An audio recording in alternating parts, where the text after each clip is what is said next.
ಕನ್ನಡ ವಾಹಿನಿಯಲ್ಲಿ ಪ್ರಸಾರವಾಗುತ್ತಿದ್ದ ಪಾರು ಧಾರಾವಾಹಿ ಇತ್ತೀಚೆಗಷ್ಟೇ ಮುಕ್ತಾಯ ಆಗಿದೆ. ಈ ಧಾರಾವಾಹಿಯಲ್ಲಿ ಆದಿತ್ಯ ಪಾತ್ರದ ಮೂಲಕ ಕಿರುತೆರೆ ಪ್ರೇಕ್ಷಕರ ಮನೆ ಮನ ಗೆದ್ದಿದ್ದ ನಟ ಶರತ್ ಪದ್ಮನಾಭನ್ ಅವರು ನಾಯಕನಾಗಿ ಕನ್ನಡ ಚಿತ್ರರಂಗದಲ್ಲಿ ಅದೃಷ್ಟ ಪರೀಕ್ಷೆಗಿಳಿದಿದ್ದಾರೆ.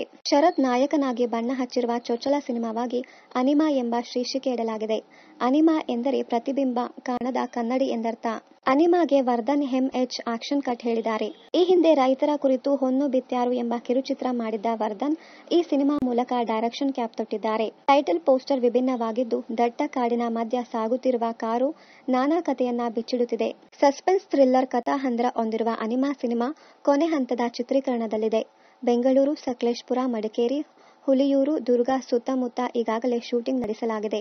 ಎ ಡ್ರೀಮ್ ಸ್ಟುಡಿಯೋಸ್ ಬ್ಯಾನರ್ ಅಡಿಯಲ್ಲಿ ಚಿತ್ರ ನಿರ್ಮಾಣವಾಗುತ್ತಿದೆ. ಶರತ್ ನಾಯಕನಾಗಿ ನಟಿಸಿದ್ದು, ಅನುಷಾ ಕೃಷ್ಣ ನಾಯಕಿಯರಾಗಿ ಬಣ್ಣ ಹಚ್ಚಿದ್ದು, ಪಂಕಜ್ ಎಸ್ ನಾರಾಯಣ್, ಯುವ ಶೆಟ್ಟಿ, ವಾಣಿ ಸೂರಿ, ಸುಷ್ಮಿತಾ ಸೇರಿದಂತೆ ಹಲವರು ಈ ಸಿನಿಮಾದ ತಾರಾಬಣಗದಲ್ಲಿದ್ದಾರೆ. ಎನ್.ಕೆ. ರಾಜ್ ಛಾಯಾಗ್ರಹಣ, ವಿರಾಜ್ ವಿಶ್ವ ಸಂಭಾಷಣೆ, ರೋನಾದ ಬಕೇಶ್ ಹಿನ್ನೆಲೆ ಸಂಗೀತ, ಉಜ್ವಲ್ ಚಂದ್ರ ಸಂಕಲನ ಅನಿಮಾ ಚಿತ್ರಕ್ಕಿದೆ. ನೀವು ಕರೆ ಮಾಡಿದ ಚಂದಾದಾರರು ಸಿನಿಮಾ ಸೇರಿದಂತೆ ಜಸ್ಟ್ ಮಾತಲ್ಲಿ, ಪುಟ್ಮಲ್ಲಿ ಧಾರಾವಾಹಿಗಳಲ್ಲಿಯೂ ಶರತ್ ನಟಿಸಿದ್ದರು. 2018ರಲ್ಲಿ ಪ್ರಾರಂಭವಾಗಿದ್ದ ಪಾರು ಧಾರಾವಾಹಿ 2024ರ ಫೆಬ್ರವರಿವರೆಗೂ ಪ್ರಸಾರ ಆಗಿದ್ದು ಮಾತ್ರ ಹೆಮ್ಮೆಯ ವಿಷಯ. ಇನ್ನಷ್ಟು ಕನ್ನಡ ಧಾರಾವಾಹಿ, ಸಿನಿಮಾ ಹಾಗೂ ಇನ್ನಿತರ ನ್ಯೂಸ್ ಅಪ್ಡೇಟ್ಸ್ಗಾಗಿ ಚಾನೆಲ್ ಅನ್ನ ಸಬ್ಸ್ಕ್ರೈಬ್ ಮಾಡಿ. Thank you.